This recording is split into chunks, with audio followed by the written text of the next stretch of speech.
आज जो डिस्कशन करने वाले हैं, उम्मीद है आप लोग इसके पहले टैंजेंट्स एंड नॉर्मल पूरा पढ़ लिए होगे, उसके क्वेश्चन प्रैक्टिस कर लिए होगे। अभी मैं क्वेश्चन प्रैक्टिस कुछ दी बाद में और करा दूंगा, ठीक है। जितना मैंने करा दिया है उतना पहले आप कंप्लीट कर लो। क्वेश्चन प्रैक्टिस हम लोग बाद में कुछ और देखेंगे। अभी मैं आज न्यू टॉपिक स्टार्ट कर रहा हूँ, ठीक है। आज का जो हमारा टॉपिक है वो मोनोटोनिसिटी है। दैट मीन्स हम लोग पहला टॉपिक जो डिस्कशन करेंगे इंक्रीजिंग और डिक्रीजिंग से रिलेटेड पहला टॉपिक डिस्कशन करेंगे, ठीक है। तो इसके पहले लगभग सब लोगों ने काफी सारे टॉपिक्स डिस्कस कर लिए हैं। आज मैं मोनोटोनिसिटी के बारे में बताऊंगा कि हमें क्या मिलता है और इसका मतलब क्या होता है।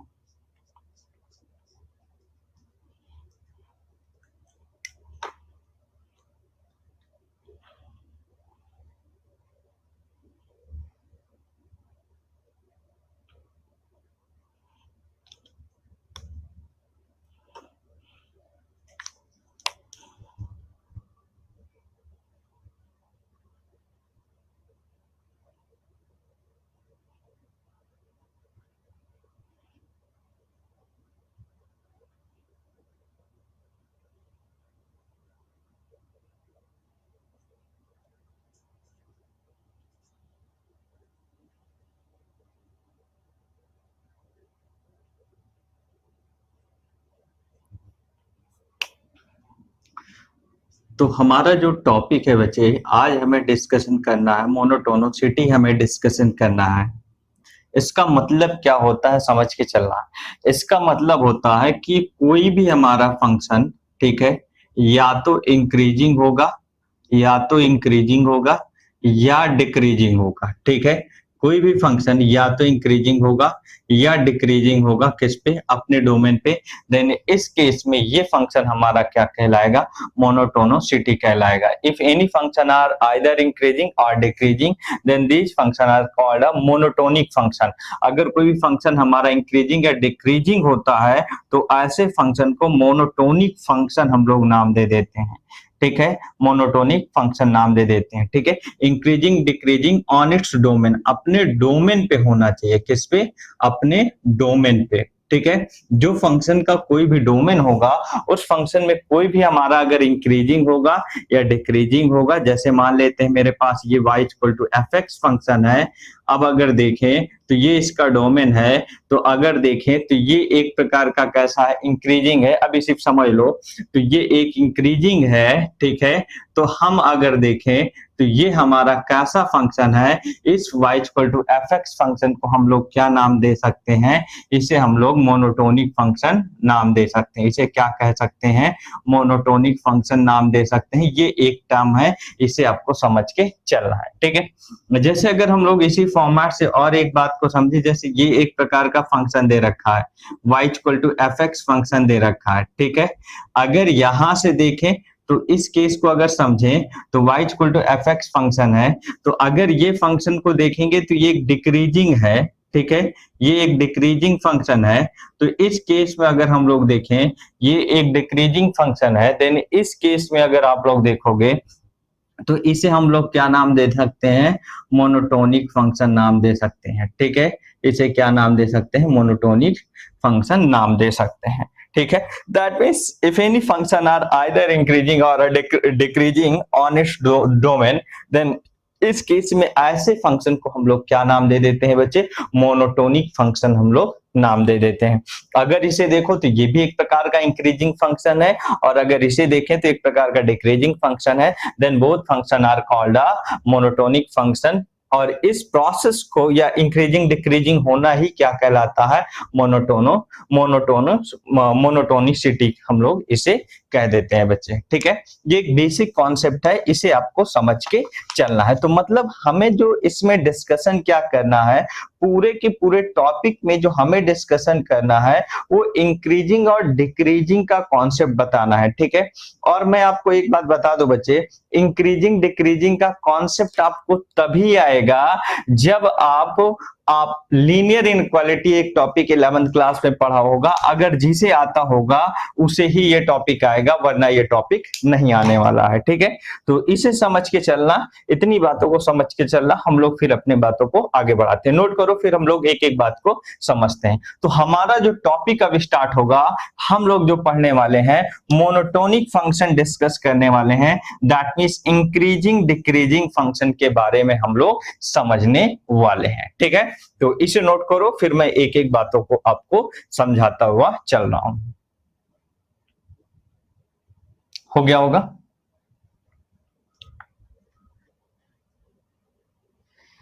नोट कर लिया होगा। यहां से अगर मोनोटोनिसिटी के बारे में समझे तो यहां से बच्चे हमें 4 बातों को समझना है। ठीक है, या हम लोग सबसे पहले अब अपने टॉपिक पे बात करते हैं। हमें जो पढ़ना है वो हमें इंक्रीजिंग डिक्रीजिंग पढ़ना है। ठीक है, इंक्रीजिंग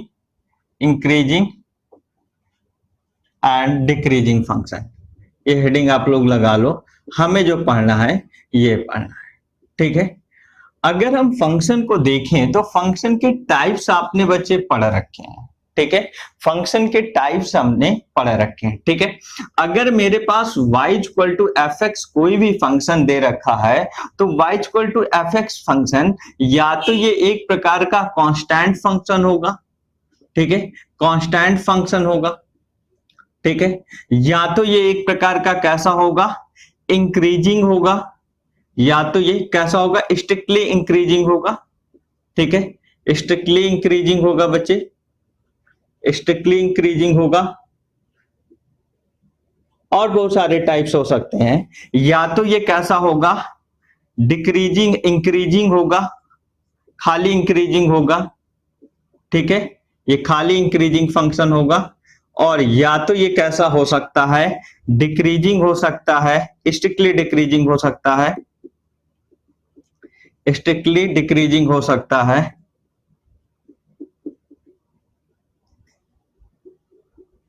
या इसे क्या नाम देते हैं, डिक्रीजिंग फंक्शन नाम देते हैं, डिक्रीजिंग फंक्शन नाम देते हैं, या इसे डिक्रीजिंग फंक्शन नाम देते हैं। ठीक है, ये 4 टाइप के हो सकते हैं, strictly increasing, increasing, strictly decreasing या डिक्रीजिंग। इस तरीके से हमें ये कोई भी फंक्शन बन सकता है। ठीक है, इन दोनों में क्या डिफरेंस है, इन दोनों में क्या डिफरेंस है, ये क्या होता है, इनके बारे में हमें समझ के चलना है। ठीक है, तो हमें कोई भी y equal to F x function दे रखा है, या तो एक प्रकार का कांस्टेंट फंक्शन होगा, या स्ट्रिक्टली इंक्रीजिंग फंक्शन होगा, या इंक्रीजिंग फंक्शन बनेगा, स्ट्रिक्टली डिक्रीजिंग फंक्शन होगा, या डिक्रीजिंग फंक्शन होगा।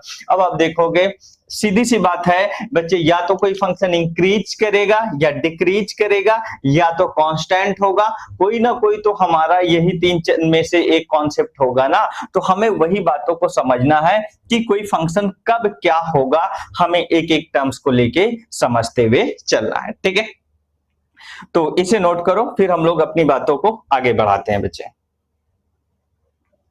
नोट हो गया होगा।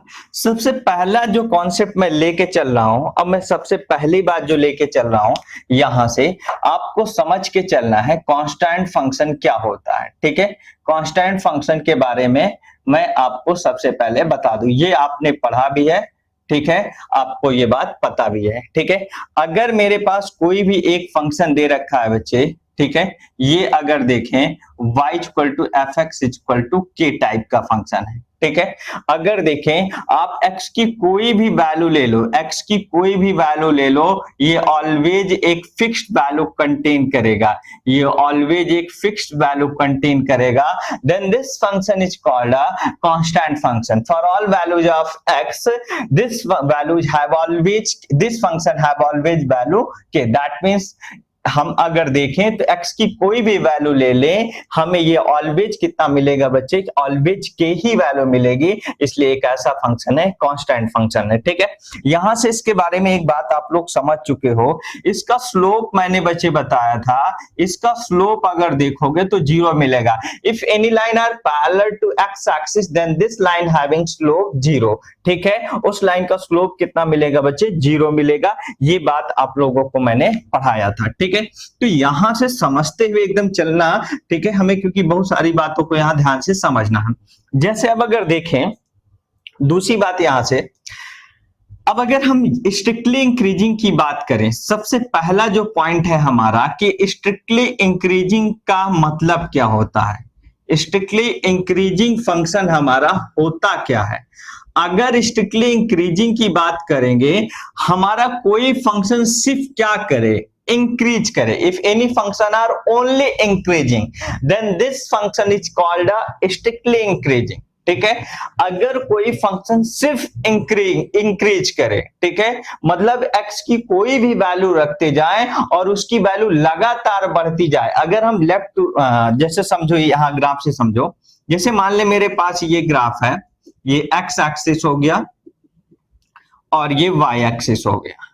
ठीक है, x एक्सिस हो गया, y एक्सिस हो गया। जैसे ये मेरे पास y equal to F x function है। ठीक है, अब अगर यहां पे मैं एक वैल्यू x1 ले लूं और यहां पे एक वैल्यू मैं x2 ले लूं, ठीक है बच्चे, अगर मैं x1 पे फंक्शन की वैल्यू देखूंगा तो fx1 मिलेगा और x2 पे मैं फंक्शन की वैल्यू देखूंगा तो fx2 मिलेगा। ध्यान से समझना, मैं जैसे जैसे x की वैल्यू को बढ़ाऊंगा लेफ्ट टू राइट, अगर मैं जैसे जैसे x की वैल्यू को बढ़ाऊंगा, इस फंक्शन की वैल्यू कॉन्टिन्यूअस क्या करेगी, इंक्रीज करेगी, बढ़ती जाएगी बच्चे।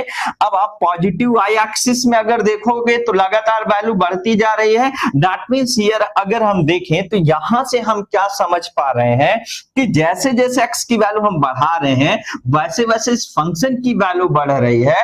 तो मतलब ये कैसा हो गया, एक इंक्रीजिंग फंक्शन हो गया। कैसा हो गया, इंक्रीजिंग फंक्शन हो गया। इंक्रीजिंग की बात को समझना, अगर इसमें देखें तो हमें क्या है कि x की वैल्यू x2 से क्या है, छोटी है। ठीक है, तो इस केस में जो हमें x1 पे फंक्शन की वैल्यू है, fx1 की जो वैल्यू है ये fx2 से क्या है, छोटी है। मतलब अगर हम देखें, दो पॉइंट ले लिया, एक x1 और एक x2 ले लिया। अगर x1 पे हमने क्या देखा, फंक्शन की वैल्यू देखा, और x2 पे अगर हम फंक्शन की वैल्यू देखा तो हमारा क्या दिख रहा है कि x1 पे जो फंक्शन की वैल्यू है वो x2 पे जो फंक्शन की वैल्यू है उससे छोटी है।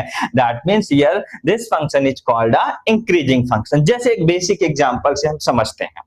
ठीक है बच्चे, इसे समझना। जैसे मैं एक छोटा सा एग्जांपल ले रहा हूं।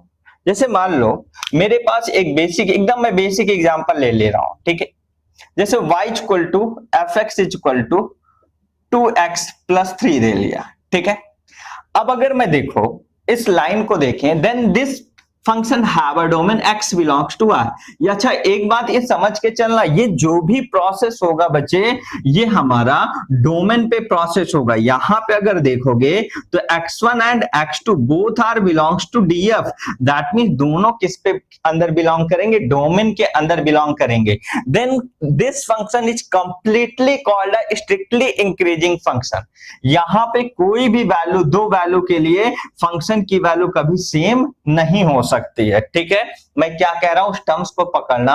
यहां पे कभी भी दो वैल्यू के लिए फंक्शन की वैल्यू सेम नहीं हो सकती है। Then this function is called a increasing function. और आप याद करो, आपने ये बात पढ़ा है, मैंने ये बात बताई है कि अगर कोई भी फंक्शन इंक्रीजिंग फंक्शन होगा, then this function is also one one function. यही फंक्शन क्या कहलाता है, वन वन फंक्शन भी कहलाता है। ठीक है, कहानी को समझना।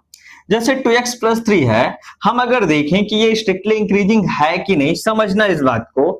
अगर मैं दो वैल्यू ले लूं, एक x1 मैंने मान लिया 1 ले लिया, तो f1 कितना बनेगा बच्चे, f1 अगर देखेंगे तो 5 मिलेगा, और x2 मैंने मान लिया 3 है, तो f3 कितना बनेगा बच्चे, 3 2 जा 6 प्लस 3 मतलब 9 बन गया। तो यहां से अगर देखें तो 1 तो 3 से छोटा है, तो 1 के केसेस में फंक्शन की वैल्यू कितना मिल रही है, 5, और इसके केसेस में 9 मिल रही है, तो 5 less than 9। That means this function is called, मतलब here F X is strictly increasing. F X कैसा फंक्शन हो गया, स्ट्रिक्टली इंक्रीजिंग फंक्शन हो गया। एफ एक्स कैसा फंक्शन हो गया, स्ट्रिक्टली इंक्रीजिंग फंक्शन हो गया।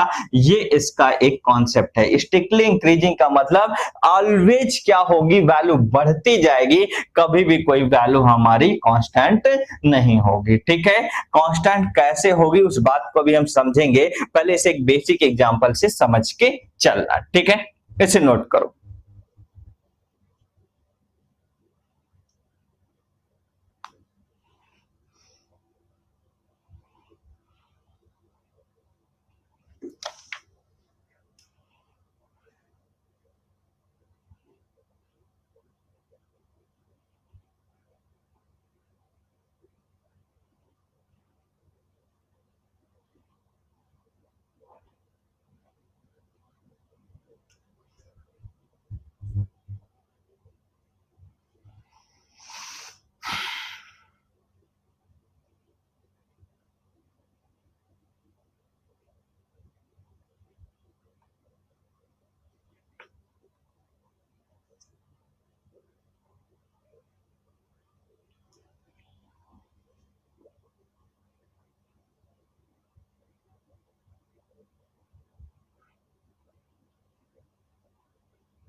कर लियोगे बच्चे? अभी मैं एकदम बेसिक कॉन्सेप्ट सिखा रहा हूं, इसको बात को समझते चल रहा हूं। हो गया होगा? अब अगर मैं यहीं पे स्ट्रिक्टली वर्ड हटा देता, सिर्फ मैं इंक्रीजिंग की बात करता, ठीक है, मैं सिर्फ इंक्रीजिंग की बात करूंगा, ठीक, तो इस केस में क्या हमारा कॉन्सेप्ट बनता, इस बात को भी हम समझेंगे। अभी सिर्फ समझते चलना, फिर इनकी कहानी बड़ी लंबी है, मैं आपको सिर्फ समझाते हुए चल रहा हूं। जैसे अगर हम देखें, ये मेरे पास कोई फंक्शन है y equal to F x function है, ठीक है, यहां से अगर देखें तो ये x1 है, ये मैंने मान लिया ये x2 है, और ये मैंने मान लिया x3 है, ये मैंने मान लिया x3 है बच्चे, ठीक है। अगर हम x1 पे देखें, ये हम अगर देखें, इंक्रीजिंग फंक्शन हेडिंग लगा लेना, अगर हम यहां पे x1 पे देखें बच्चे, तो x1 पे फंक्शन की वैल्यू fx1, x2 पे वैल्यू फंक्शन की अगर देखें तो fx2, ठीक है, x3 पे अगर देखेंगे तो यहीं पे fx3 मिलेगा, यहीं पे fx3 and fx2 both are equal, दोनों वैल्यूज क्या है, इक्वल है, ठीक है। यहां से अगर हम x1 देखें तो x1 x2 से लेस देन है, ठीक है, लेकिन अगर आप x2 और देखें तो x2 x3 से लेस देन है, x2 क्या है, x3 से लेस देन है, लेकिन आप थोड़ा सा कंपैरिजन करो, अगर समझने की कोशिश करो तो यहां पे fx2 कैसा है, fx3 के इक्वल है, लेकिन यहां पे अगर देखें तो fx1 कैसा है, fx2 से छोटा है, यही है हमारा बच्चे।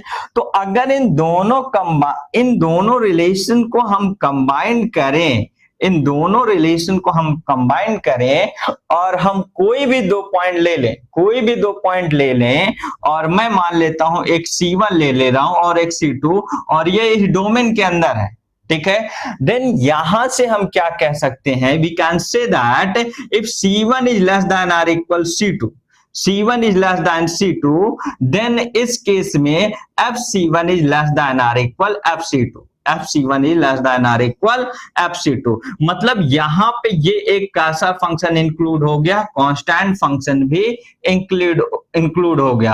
अगर कांस्टेंट फंक्शन भी इंक्लूड हो गया, then this function is always called a increasing function, इससे हम ऑलवेज क्या कहेंगे, ये हमारा ऑलवेज कैसा फंक्शन होगा, एक इंक्रीजिंग फंक्शन होगा, then this function is always called increasing function, ये फंक्शन कैसा होगा, एक इंक्रीजिंग फंक्शन सिर्फ रह जाएगा, ठीक है। इसलिए इसे हम इंक्रीजिंग सिर्फ इसलिए कह रहे हैं बिकॉज इंक्रीजिंग का सेंस हुआ वो एक बढ़ता हुआ, वो घटना नहीं चाहिए, सिर्फ बढ़ना चाहिए या कांस्टेंट रहना चाहिए। देखो लगातार वैल्यू बढ़ रही है फिर कांस्टेंट होती जा रही है, इसलिए अगर देखोगे तो ये वैल्यू कभी घट नहीं रही है, इसलिए ये कैसा फंक्शन हो जाएगा, मेरा एक इंक्रीजिंग फंक्शन हो जाएगा, ठीक है। इसे नोट करो, फिर हम लोग बातों को आगे समझें।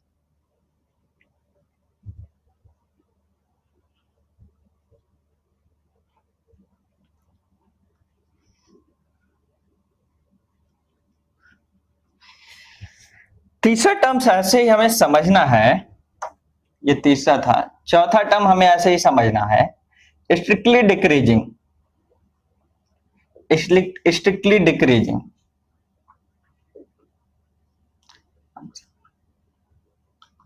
स्ट्रिक्टली डिक्रीजिंग फंक्शन, ठीक है। अब अगर हम स्ट्रिक्टली डिक्रीजिंग की बात को समझें तो मेरे पास अगर ये कोई भी y इक्वल टू एक एफ एक्स फंक्शन दे रखा है, और यहां से अगर मैं एक वैल्यू x1 ले लूं और एक वैल्यू x2 ले लूं बच्चे, तो अगर मेरे पास यहां से देखोगे तो ये fx1 बनेगा, और ये कैसा बनेगा, ये मेरे पास एक fx2 बनेगा, ये कैसा बनेगा, एक fx2 बनेगा, ठीक है। अगर ये fx2 बनेगा, यहां से ये कैसा बन जाएगा, ये fx2 होगा, तो यहां से अगर देखें तो x1 लेस देन x2 है, x1 की वैल्यू x2 से लेस देन है, बट अगर x1 पे फंक्शन की वैल्यू देखोगे तो ये fx2 से ज्यादा है, ठीक है, ये fx2 से क्या है, ज्यादा है, therefore fx is strictly increasing, fx is strictly increasing function, fx कैसा है, स्ट्रिक्टली इंक्रीजिंग फंक्शन है, ये कैसा है, स्ट्रिक्टली इंक्रीजिंग फंक्शन है, ठीक है। अगर आप अपनी बुक में देखोगे तो आपको डायरेक्टली स्ट्रिक्टली इंक्रीजिंग का कॉन्सेप्ट ना देके इंक्रीजिंग का कॉन्सेप्ट ही हमेशा यूज करता है, ठीक है। अभी हम इन पे कुछ कंडीशंस को भी समझने की कोशिश करेंगे, इसे नोट डाउन करो, फिर हम लोग आगे बढ़ते हैं। हो गया बच्चे, समझ में आ रहा है बातें? कर लिया है? बातें समझ में आ रही है ना? थोड़ा थ्योरेटिकल है, आज पूरा का पूरा कॉन्सेप्ट ही हम सीखने की कोशिश करेंगे, क्वेश्चन के सारे कॉन्सेप्ट सीखने की कोशिश करेंगे, तो इसे समझते हुए चलना बच्चे।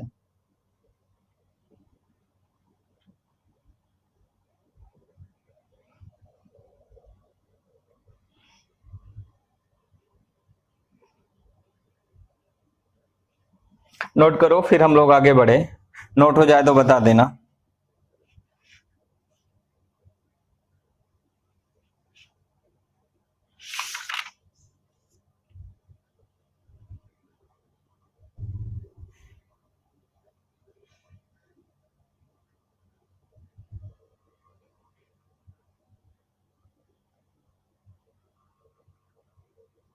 हो गया सबका? नोट डाउन हो जाए तो बता देना, मैं आगे बढ़ू बच्चे।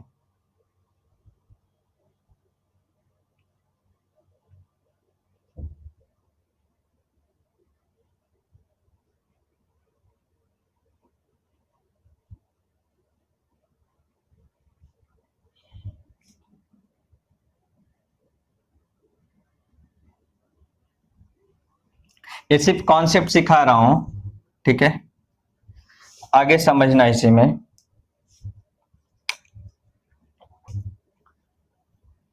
डिक्रीजिंग फंक्शन को अगर आप समझने की कोशिश करो, सिर्फ डिक्रीजिंग फंक्शन की बात को समझें, तो यहां से सिर्फ डिक्रीजिंग फंक्शन क्या होता है, अगर हम देखें तो हमें कोई भी फंक्शन ऐसे करके देखें तो ये y equal to F x है, ठीक है,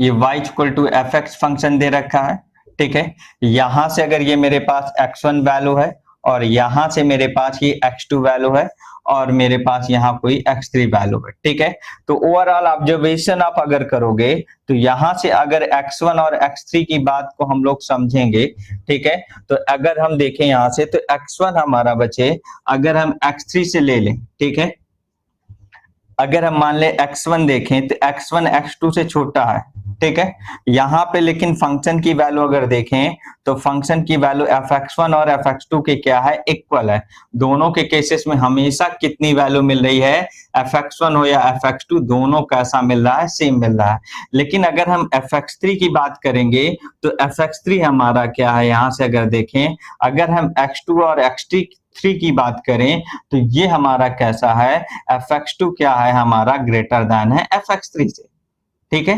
fx2 हमारा क्या है, fx3 से ग्रेटर देन है, इसलिए ये कैसा हो गया, डिक्रीजिंग हो गया बच्चे, ये कैसा हो गया, डिक्रीजिंग हो गया, ठीक है, ये कैसा हो गया, डिक्रीजिंग, डिक्रीजिंग, और कांस्टेंट और डिक्रीजिंग मिलके ही हमारा क्या कंडीशन बना देता है, हमारा एक न्यू कंडीशन जनरेट कर देता है, fx1 लेस देन, अगर मैं कोई दो पॉइंट ले लेता हूं, C1 ले ले रहा हूं, तो less than or equal, sorry F greater than or equal FC2, यहां से लिख लो, यहां लिख लो, C1 अगर C2 से छोटा है, C1 C2 से छोटा है, ठीक है, तो हमारा FC1 क्या होगा, FC1 क्या होगा, greater than or equal FC2 होगा, ठीक है, ये कंडीशन आपकी दिमाग में, C1 और C2 क्या है बच्चे, ये हमारा इसके अंदर कोई भी वैल्यू है, मतलब हमारा C1 C2 किससे बिलोंग करता है, C1 C2 डोमेन से बिलोंग करता है, C1 and C2 belongs to DF, domain से क्या करता है,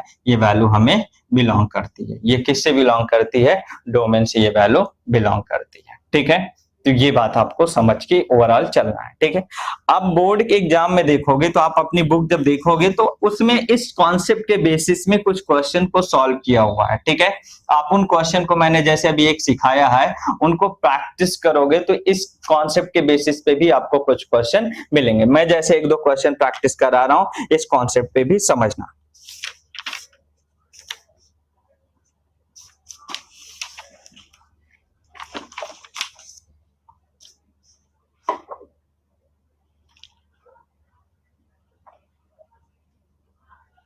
नोट करो इसे बच्चे, हम लोग फिर आगे समझें।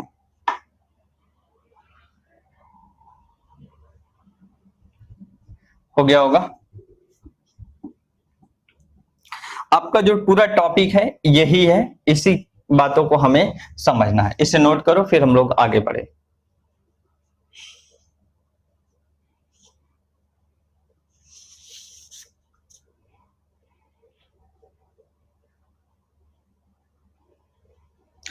ये पूरा टॉपिक को ये पूरा नोट करो, फिर हम लोग आगे बढ़े। नोट हो जाए तो बताना बच्चे। सबको समझ में आ रहा है? एक बार मैसेज कर दो कि हाँ सर समझ में आ गया।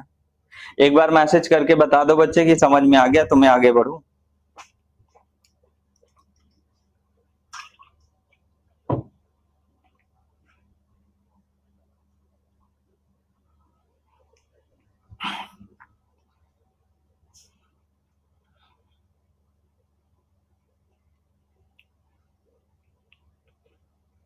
बच्चे हाँ, और एक बात, मैं आपको 11 तारीख तक अभी कोई क्वेश्चन प्रॉब्लम नहीं बता पाऊंगा। 11 तारीख तक मैं आपकी कोई क्वेश्चन नहीं भेज पाऊंगा, सोल्यूशन किसी भी क्वेश्चन का 11 के बाद मैं भेज पाऊंगा। अभी मेरे पास थोड़ा सफिशिएंट टाइम नहीं है, ठीक है।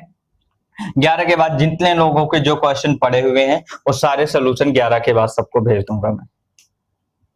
कर लिया? अब इन्हीं से रिलेटेड क्वेश्चन को समझना बच्चे। इनसे रिलेटेड क्वेश्चन को समझना। जैसे एक क्वेश्चन सबसे पहला मैं ले रहा हूं, प्रूव दैट सो दैट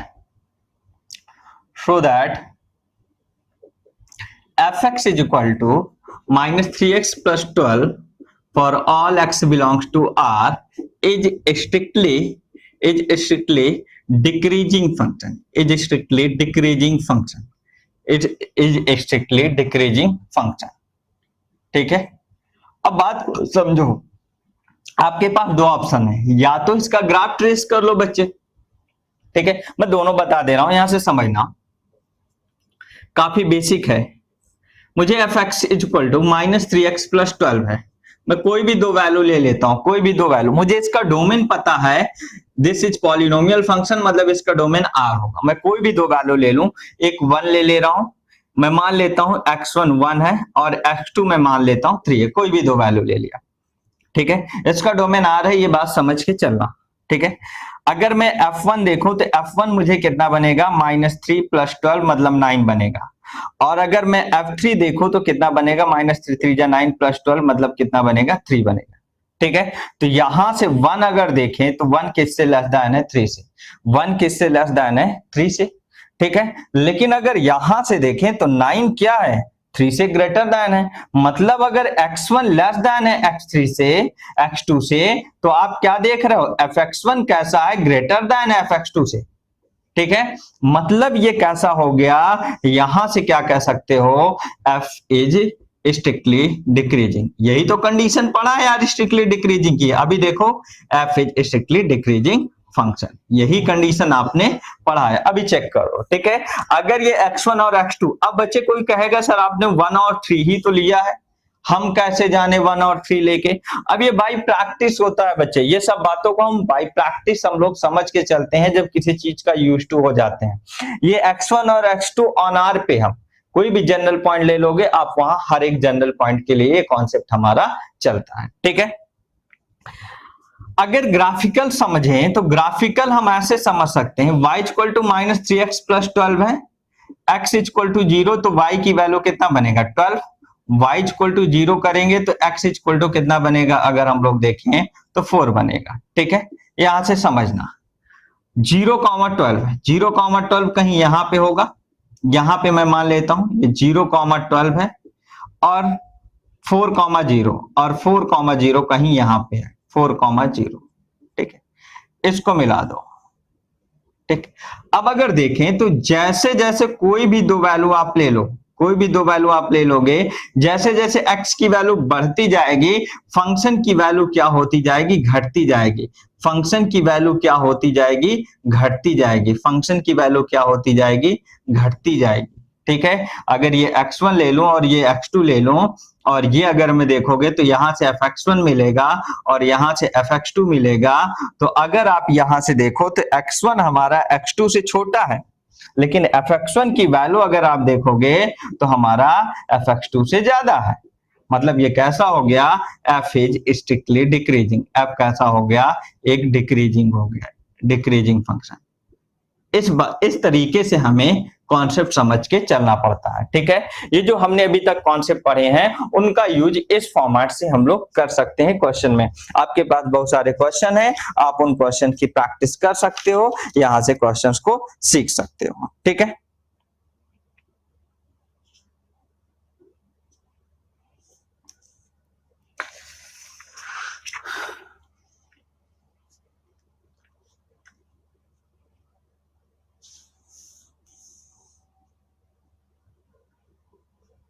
जल्दी करो बच्चे।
हाँ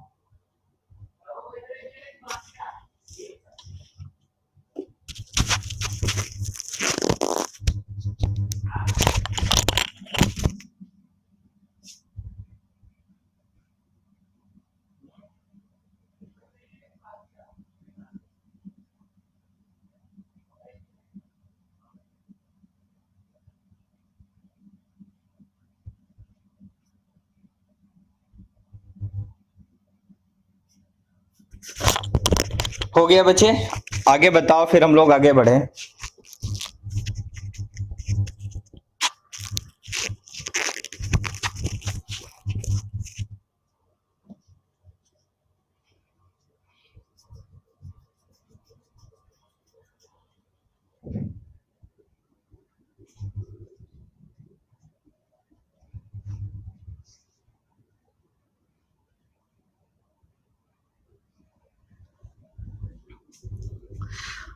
अब समझना, ये तो अभी आपका जो कॉन्सेप्ट था बच्चे, ये हमारा जनरली एक बेसिक कॉन्सेप्ट के तौर पे था कि स्ट्रिक्टली इंक्रीजिंग और स्ट्रिक्टली डिक्रीजिंग कैसे समझते हैं, ठीक है। अब हम मेन कॉन्सेप्ट समझेंगे जिनसे क्वेश्चन हमको करना है, ठीक है, कि किस तरीके से स्ट्रिक्टली इंक्रीजिंग और स्ट्रिक्टली डिक्रीजिंग के बारे में हम लोगों को कॉन्सेप्ट मिलता है, ठीक है। तो सबसे पहली बात अब समझ के चलना, हमें अब मेन कंडीशन को समझना है यहां से, ठीक है। अब आप इसे चाहो तो सेकंड मेथड लिख के चलना, ठीक है। सेकंड मेथड है, या टैंजेंट मेथड कह सकते हो इसे, ठीक है, या स्लोप मेथड कह सकते हो चाहो तो, क्योंकि ये स्लोप का कॉन्सेप्ट यहां पे लगेगा, ठीक है। या डेरिवेटिव मेथड सबसे बेस्ट है, इसे आप डेरिवेटिव मेथड लिख लेना, ठीक है। हम डेरिवेटिव मेथड का कॉन्सेप्ट समझेंगे कि कैसे हम किसी भी फंक्शन को इंक्रीजिंग और डिक्रीजिंग हम या स्ट्रिक्टली इंक्रीजिंग या स्ट्रिक्टली डिक्रीजिंग कह पाते हैं, ठीक है। समझना, सबसे पहला जो इसके अंदर कॉन्सेप्ट समझना है वो स्ट्रिक्टली इंक्रीजिंग के बारे में समझना है। स्ट्रिक्टली इंक्रीजिंग हमें समझना है, ठीक है, कि स्ट्रिक्टली इंक्रीजिंग क्या होता है, इसे समझना। मेरे पास अगर मान लो y equal to F x कोई भी फंक्शन है, y equal to F x कोई भी फंक्शन है, और यहां से मैं मान लेता हूं मेरे पास कोई भी एक, हम लोग मान लेते हैं कोई भी ये x belongs to a comma b में क्या है, डिफाइंड है। इसका जो डोमेन है x belongs to a comma b है, ठीक है। r भी हो सकता है, b भी हो सकता है, कुछ भी हो सकता है। अगर यहां से देखें, ये x एक्सिस है और ये y एक्सिस है, इसे काफी ध्यान से समझ के चलना, क्योंकि एक बात समझ गए तो सारी बात आपको क्लियर हो जाएगी। ये मेरे पास कोई y equal to F x function है, इसमें दो वैल्यू है, एक मैंने ये मान लिया x इक्वल टू a है, और ये वैल्यू मैंने मान लिया x इक्वल टू b है। अगर इस a से b के अंदर आप कोई भी एक जनरल पॉइंट c ले लो, इसके अंदर कोई भी एक c पॉइंट ले लो, x equal to c point, ठीक है, और c जो हमारा है वो a से b के बीच है। अगर इस पॉइंट पर आप टैंजेंट ड्रॉ करो, इस पॉइंट पर आप टैंजेंट ड्रॉ करो, ठीक है, इस सी पॉइंट पर आप टैंजेंट ड्रॉ करो, तो यहां से आप अगर टैंजेंट देखोगे तो कुछ टैंजेंट हमको ये मिलेगी। इस सी पॉइंट पर आप टैंजेंट ड्रॉ करोगे तो सी पॉइंट पे टैंजेंट कुछ ये मिलेगी, ठीक है। और ये अब ये सी पॉइंट यहां से यहां के बीच लगातार कहीं पे भी, सी पॉइंट यहां पे कहीं पे भी वैरी करेगा तो टैंजेंट लगातार वैरी करते हुए जाएगा, ठीक है। अब अगर यहां से मैं अगर थीटा ले लूं, इसे क्या ले लूं, थीटा ले लूं, इसे मैं क्या ले रहा हूं, थीटा ले रहा हूं। बात को समझना बच्चे, ठीक है। अगर यहां से ये मेरे पास थीटा है और थीटा क्या है, थीटा अगर देखें तो थीटा हमें यहां लेस देन 90 है, थीटा की वैल्यू क्या है, लेस देन 90 है। तो टैन थीटा अगर देखेंगे, टैन थीटा अगर देखेंगे तो टैन थीटा की वैल्यू हमारी 90 से क्या, अगर थीटा की वैल्यू लेस देन 90 है, ठीक है, तो टैन थीटा की वैल्यू क्या हो जाएगी, ग्रेटर देन 0 होगी। टैन थीटा की वैल्यू क्या हो जाएगी बच्चे, ग्रेटर देन 0 होगी। ये बात तो समझ रहे होगे कि 0 से 90 के बीच अगर हम देखें तो 0 से 90 के बीच टैन थीटा की वैल्यू क्या होती है, ग्रेटर देन 0 होती है, ठीक है। चाहो तो ये भी लिख लो, ठीक है, 0 से 90 टैन थीटा ग्रेटर देन 0 हो गया। अब समझना यहां से, अगर मेरे पास कोई भी टैन थीटा को अगर देखोगे तो इस पॉइंट पर अगर देखें तो y equal to F x function है और सी पॉइंट पर ही क्या होगा, स्लोप होगा।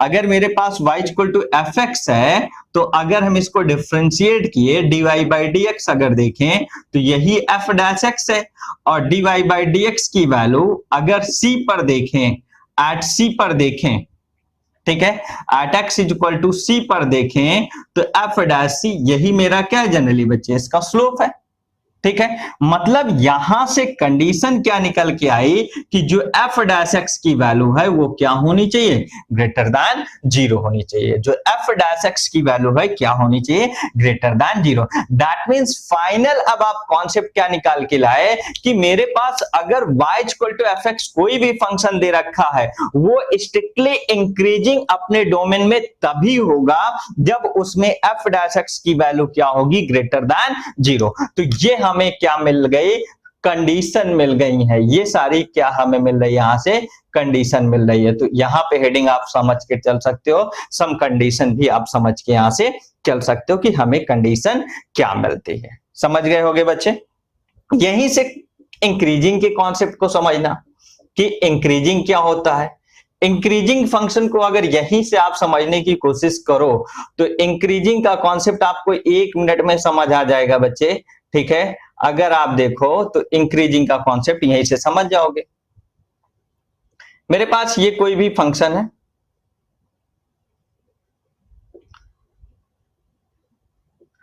ठीक है, ये y equal to F x है, ठीक है, यहां से ये y एक्सिस है, यहां से ये y एक्सिस है, ये x एक्सिस है, ठीक है, ये y एक्सिस है और ये हमारे पास क्या है, x एक्सिस है, ठीक है।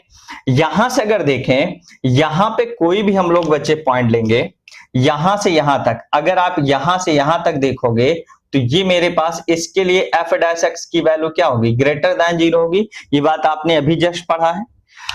अब आप ये बात जानते हो कि इसके लिए एफ डैश एक्स की वैल्यू इक्वल 0 होगी। मैंने देखो पढ़ाया है जब स्टार्ट किया है कि स्लोप क्या होता है, 0 के इक्वल होता है। स्लोप क्या होता है, 0 के इक्वल होता है। तो जब इन दोनों, अब ये कैसा फंक्शन है, कांस्टेंट फंक्शन है। मैंने आपको बता रखा है कि कांस्टेंट फंक्शन है and any constant function have a domain are, ठीक है।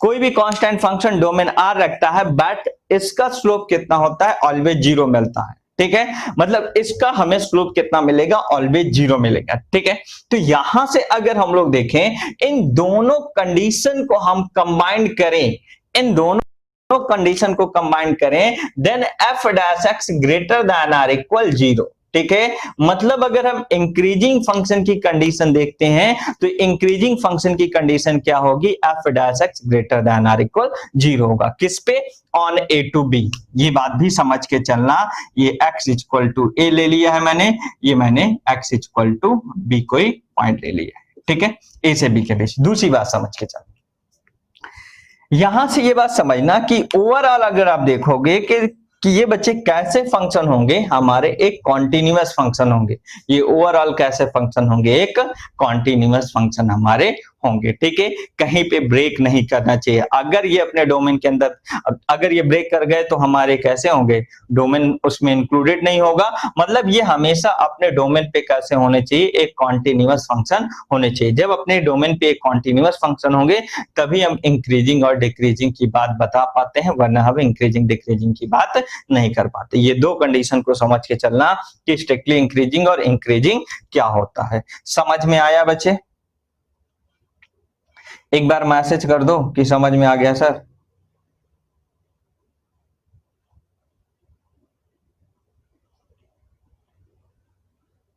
नोट करो पूरा इसे।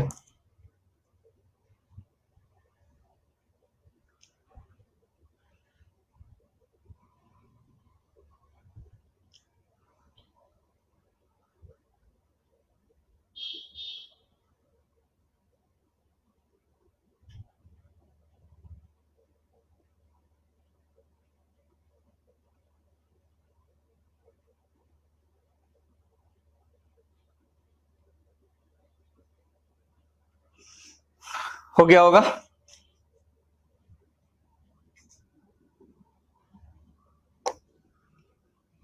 यहीं से स्ट्रिक्टली डिक्रीजिंग की बात को समझ लेते हैं, फिर हमारा आज का कॉन्सेप्ट यहीं पे रुकेगा। फिर हम लोग next class question shift discussion करेंगे।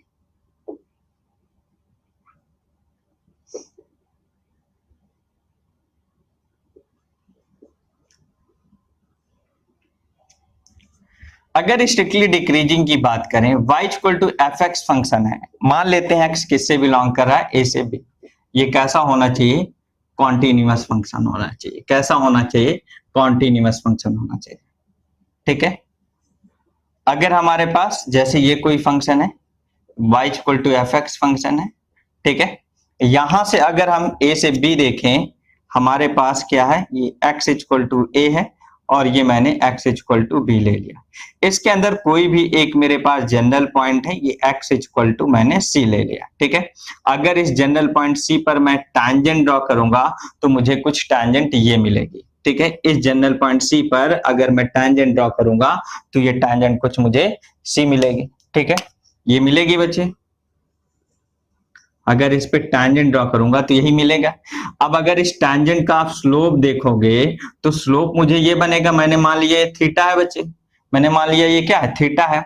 अब थीटा ले लिया बच्चे, थीटा की वैल्यू अगर यहां से देखो तो 90 से ज्यादा है, तो tan थीटा अगर देखोगे तो क्या हो जाएगा, लेस देन 0 हो जाएगा। tan थीटा क्या हो जाएगा, लेस देन 0 हो जाएगा। ये पॉइंट था। तो अगर मेरे पास y equal to F x function है तो f d y by d x अगर मैं देखूंगा तो एफ डैश एक्स होगा बच्चे। ठीक है, अब अगर एफ डैश एक्स होगा तो यहां से हमें क्या पता है, जो एफ डैश एक्स सी क्या होगा, एफ डैश एक्स की इस पॉइंट पर जो वैल्यू होगी वही इसका स्लोप होगा। और अगर वही स्लोप होगा मतलब एफ डैश एक्स की वैल्यू क्या हो जाएगी, लेस देन 0 हो जाएगी। तो स्ट्रिक्टली डिक्रीजिंग की कंडीशन क्या है कि उस फंक्शन की जो डेरिवेटिव की वैल्यू होगी वो हमारी 0 से छोटी होगी। If any function are strictly decreasing function, then the value of derivative of this function will be less than 0। ठीक है, ये कॉन्सेप्ट हमारा चलेगा। ठीक है बच्चे, अगर यहीं से हम डिक्रीजिंग की सिर्फ बात करते, किसकी बात करते, यहीं से सिर्फ हम डिक्रीजिंग की बात कर देते बच्चे। ठीक, ये तीसरा कॉन्सेप्ट। चौथा कॉन्सेप्ट, अगर सिर्फ डिक्रीजिंग की बात करते, सिर्फ डिक्रीजिंग की बात कर देते तो यहां से सिर्फ डिक्रीजिंग मुझे क्या बनता, सिर्फ डिक्रीजिंग अगर देखते तो सिर्फ डिक्रीजिंग कुछ मेरे पास ये होता बच्चे, मेरे पास ये x equal to a point ले लिया, एक point x equal to b ले लिया बच्चे। ठीक है, y equal to F x मेरे पास फंक्शन दे रखा है। ठीक, ए से बी के बीच अगर देखो तो इसके लिए एफ डैश एक्स की वैल्यू मैंने 0 पढ़ा रखा है, इसके लिए एफ डैश एक्स की वैल्यू 0 पढ़ाया, अभी इसके लिए एफ डैश एक्स की वैल्यू लेस देन 0 पढ़ा दिया कि इसके लिए ये स्ट्रिक्टली डिक्रीजिंग है। यहां से अगर देखोगे तो ये स्ट्रिक्टली डिक्रीजिंग है, तो इसके लिए एफ डैश एक्स की वैल्यू लेस देन 0। तो मतलब अगर हम देखें एक f dash x equal to 0 और f dash x less than 0, तो दोनों को अगर कंबाइंड कंडीशन कर दें तो f dash x less than or equal 0, f dash x